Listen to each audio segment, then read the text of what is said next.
I think maybe the Amazon Baby Registry is a little worse about this than the Baby. Yeah, I Baby List did agree. do a better job of not creating that kind of. Don't register for those things. People will give you so many that they'll be coming out your ears. We see with the Baby Registry checklist is that there's really a lack of. In some ways is really helpful and it's nice to have, and in other ways is not great, especially for first-time parents. They've designed a game that you can't win, or at least if you win it, you're gonna. It irritates me so much. Welcome to Baby Registry Breakdown. I'm Paris Scott. I'm Kevin Scott, and today we are talking about Baby Registry checklist. Which it seems like a weird topic, but it's actually super important, and it can really help you, but it can also really throw you off. If you're just starting your baby registry, if you're thinking about using the baby registry sometime in the future, or if you just want to check us for accuracy, this is the episode for you. Let's go. We're talking about the checklist that are actually built into the baby registry platforms, like the Baby List checklist and the Amazon registry checklist. Baby List, they just changed up their UI. They've got this new checklist that's front and center. It has a progress tracker that shows right at the top of your registry as you're building it, but you have to be really careful with it because it can definitely take you into territory where you're buying things that you don't need, trying to win the game. I think they were probably heavily inspired by the Amazon checklist. Yeah. Because the Amazon checklist is pretty prominent and it really encourages you to go through it as your way of building the registry. And the Amazon checklist has a lot of the same problems. Yes, yeah, that's for sure. I know when we started building our registry, I was going back and forth to Amazon to look at their checklist and go through it and then add things to Baby List. I assume that's a lot of people were doing that. So they've added their own, which in some ways is really helpful and is nice to have, and in other ways is not great, especially for first-time parents. Let's just start out by covering a little bit of what the built-in checklists do. And they're designed to help parents remember and organize all the essentials that they'll need for their new baby. And they're pre-made list and they're organized by category. And each item is checked off as you add that to your registry. If you click on the items in the checklist, you'll get suggestions for items that you can add in that category. And they have progress tracking both overall. For the baby list checklist, they have progress tracking for essentials. And they have progress tracking by category, at least in terms of they're going to show you how many items you've checked off out of the total in that. One of the main ways that they're helpful is they just get you started. So if you have no idea what goes on a baby registry, that checklist, when we start to work through it, you'll get some idea of the types of things that should go on a baby registry and what categories they belong in. Yeah, absolutely. Yep, they help you know basically what a baby would need.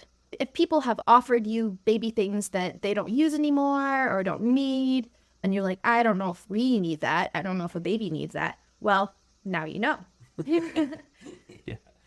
But I mean, the problem is that they do give you everything a baby could possibly need Yeah. almost. I mean, these checklists, at least in terms of Baby List and Amazon, they're incredibly extensive. They're for everyone, but everyone's needs are included in them. Right. So that doesn't mean that you need everything. They do give you a basic snapshot of what the different options are by category, which is nice, both in terms of the types of items and also products that belong to those types of items. Obviously, that's typically going to be stuff that they want to feature. They do a fairly good job of listing the things that are some of the most popular items Or their Baby List exclusives. A lot of times if it's a popular product, then it's going to be, not a lot of times, but sometimes when it's a popular product, it's going to be that product, but it's the Baby List exclusive. yeah. Yeah, I would say that if something is really popular, but it's not necessarily the most stylish or fits with their style of Baby List, then they may not feature it. So keep that in mind. Yeah. But I think everyone's going to have one of these whale bathtubs. No matter what you answer on the interview questions, you're going to end up with a whale bathtub. To be fair, though, the whale bathtub actually is kind of cute. It's cute. And people really like it. It actually is a decent product. It's just kind of bulky. There's 3 things that are helpful about the checklist. They get you started. They give you some basic snapshot of options by category and by item type. They basically show you the typical things that people want or need for their baby, and that, it's everybody. You were talking about they can raise questions for you on why items aren't there and get your antenna yes. up. Yeah. If you're going into this and you don't know much about babies, you might be looking at these categories and you're like, well, hey, where's the crib bumper? Or where's the mosquito net topper thing for the crib or whatever? Well, there might be a reason why those aren't on there. It's a good thing to then research those products. Maybe there's a reason that they're not on there. Maybe there's not. But either way, I think it's a good idea to research the things that aren't on there. So if we go back to episode, I think it was episode 2, where we were talking about when we built the twin registry and our criticism of that registry from our standpoint now was that it was incomplete. Do you think if you would have had a tool like this, the checklist built in, that would have helped with that problem? You know, I was kind of going on Amazon You were using the Amazon registry, checklist. yeah, that checklist, and I was going on what do babies need, not necessarily understanding milestones related to like development, like play mats and things like that, you know. Right. It wasn't tactical around milestones like most Yes. of our baby gear Yes. planning is now. Those are the main places where we were lacking. Yeah. We got lucky though, because some of our family members and friends recognized that and they went and purchased things for us that we didn't know that we needed, or I purposefully didn't add because I didn't think it was necessary. Right. Because I didn't know anything about babies. But those were things that were coming around the corner that if you would have been thinking a little bit longer term, then Yeah. you could have planned. If we weren't on such a tight budget, I was trying to cut out everything that I could possibly cut out. I think it probably would have been different. Or even if we were having a singleton, I think it would have been different. Right. You were trying to keep it reined in. Yes. Obviously, there's a lot of benefits to using a baby registry checklist. Let's get into some of the reasons that baby registry checklists are problematic. The registry checklists are for everyone. It's kind of like if you are cooking and you have all the ingredients in the kitchen and no recipe. Right. Part of the recipe is having the right ingredients. Exactly. You don't need everything in your kitchen. So that's a really good analogy because when you're talking about the recipe, you're actually talking about, again, those tactics, those strategies when it comes to parenting and caring for the baby. And then it's having those things that you need to do that. Well, if you just have everything, then you're going to have stuff that you're never going to use, that you're just going to have to end up reselling, returning, Things that are redundant. or things you might end up getting instead of getting things that you need. Of course, everyone's going to end up with things that they don't use Right, or a don't few. need. It happens. Right. But this is, you know, thinking about it in this way where you don't need everything in the kitchen for one recipe will help you kind of filter out the things that you don't need or see that some things are redundant. Yeah, that makes total sense. The second thing that we see with the baby registry checklist is that there's really a lack of customization for personal needs. I think the biggest example of this is that the essentials, they lack context. It's an essential for somebody, but it may not be an essential for you. Yes. Essentials that I have seen on the new baby list, essentials check. Not everyone needs those things, like socks, for instance. Yeah, that's true. That's true. If you need socks, you can go get socks. Socks are Not essential. no. I mean, unless you live somewhere where it's very cold all the time, you probably do want socks. Footy bodysuits might not be an essential for someone who has a baby in Florida in the middle of summer. Mm-hmm. Those things aren't essential. Yeah. To me, I see when I look at the essentials on here, I see just a lot of duplicates, but not duplicate items. And this is really the theme. It's duplicate function. Yes. So you might have one item that does one thing perfectly fine, can do it for you all the time, and then you're going to have another item which essentially the function is that exact same thing. This can get kind of tricky, honestly, because they have things like a baby swing and a bouncer. Well, you really don't need both of those. Just choose one of those things. You might not know that, though, when you are a first-time parent. You might think, okay, those are two completely different things. They're not really. They're a baby container.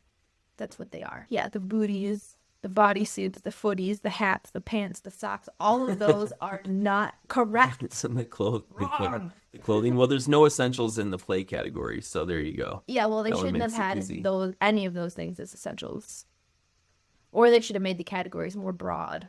I love that the bathtub too is the whale bathtub Yeah, on their of picture. course it would be. Yeah, Also, the towels, we talked about baby towels. right. Definitely not essential, They are essential. but not the baby towel specifically. No, not A towel, but not the baby towels. for real. You do not need the baby to have a hood on their towel. The third problem with the baby registry checklist is that they're almost designed to lead to duplicates, at least duplicate function of items. And honestly, I think maybe the Amazon baby registry is a little worse about this than the baby. Yeah, I Baby do list did agree. do a better job of not creating that kind of overlap quite as much. Honestly, they have so much stuff. Both of these lists Yeah. have so much stuff on them that don't belong on a registry at all, Yeah. which makes me so irritated. It irritates me so much.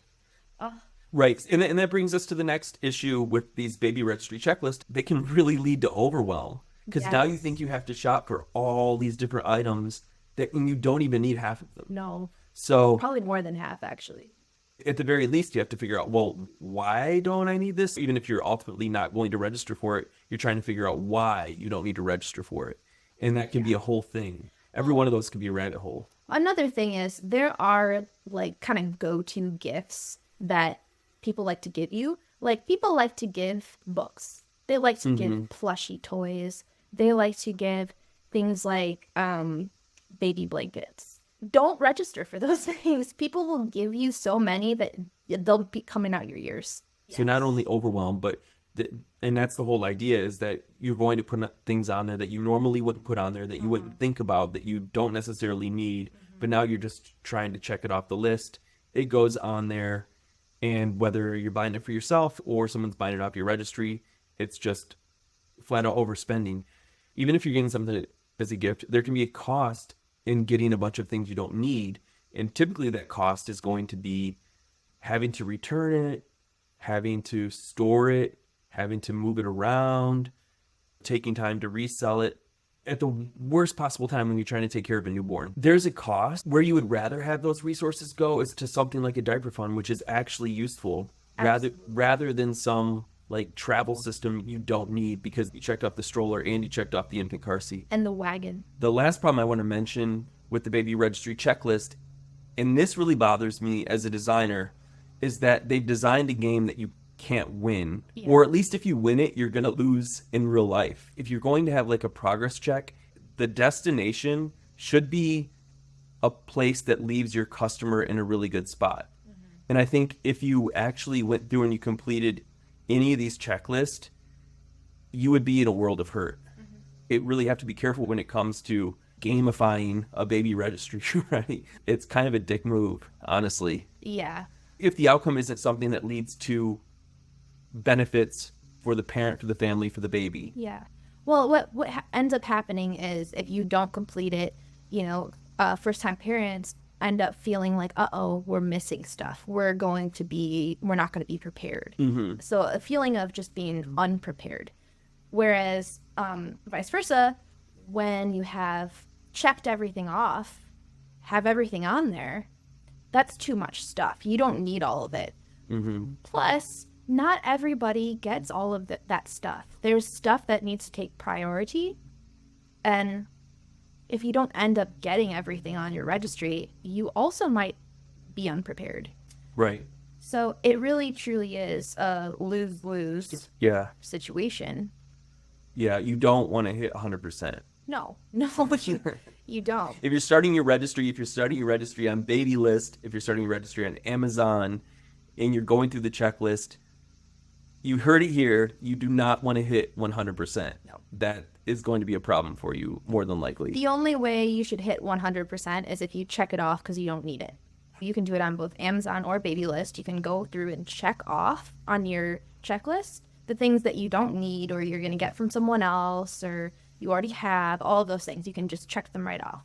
And then you don't have to worry about it. Yeah, just do that right away. That's something I'm totally fine doing on a consultation call. Just talk through like a little bit about your life. And then while we're on the phone, you just go through and you check off those items that you know you don't need based on that conversation. That is actually probably a really high return on investment activity when it comes to baby registry. Absolutely. Here's our tips for working with baby registry checklist and what to watch out for. So the first thing, identify items that you don't need to register for. We just talked about that. Maybe you inherit an item. Some items aren't going to fit in your overall strategy. Just go ahead and check those right away. And if you don't have any clue about what those items are, then schedule a call with us and we can just go through it on the phone. I think the biggest thing here, beyond any sort of checklist, it's the way we approach it. Take a tactical approach to planning your baby gear. Like think about like what you're actually going to be doing, how you want to go through the process of baby care through that first year. Yes. Looking at the milestones and then pick your baby gear accordingly. I know that's super, super hard to do. You're going in blind, but it's really the best way. And it's really going to get you the most bang for the buck in terms of your baby gear selections. Here is also a little bit of advice about the registry checklist. When you do start your registry, just know that the nursery and decor section is for you and your closest family members and friends. You want to get the necessities out of those things like cribs and bassinets and things like that. Yeah. All of that furniture and stuff, that's not for your baby shower. That is for you to get yourself or, a family member if they want to help you or a friend. You are going to be so upset if you have to deal with that or don't get your crib or something and you're 36 weeks pregnant. Trust me, you don't want to be there. Yeah. So just know that all of that nursery decor section is just for you. I think the only exception that I would make on that is maybe for like one piece of wall decor or something just to like give people a little hint of what your style is or like what the theme is, just kind of to guide them in the right direction. Don't assume that you're going to get that though, but you could put that on there. Why not? One way of helping you keep from getting items with a bunch of duplicated function, if not duplicate items, is to actually print off your registry. It doesn't have to necessarily be on paper, but print it like onto a PDF. Screenshot or something. If you're just talking about the early stages, you can even print off the checklist. Baby List makes that checklist really easy to download. Manually mark off what you don't need in advance. And that can really be helpful. The other thing that helps you do, especially when you can just get it into like a plain text list of everything that you have, is you can see everything together. Because when you're going through any of these registries, like the spacing is so much where you're only seeing like 3 or 4 items at a time. I'm just gonna pull up baby list here. Yeah, you're gonna maybe get 3 items at once. And Amazon isn't all that different. Yeah, 3 items. So I think that's really by design that you're seeing 3 items at a time. And it is a lot more helpful to see all of your items. You can almost get it on a page and a half, 2 pages at most, when each one is just a line.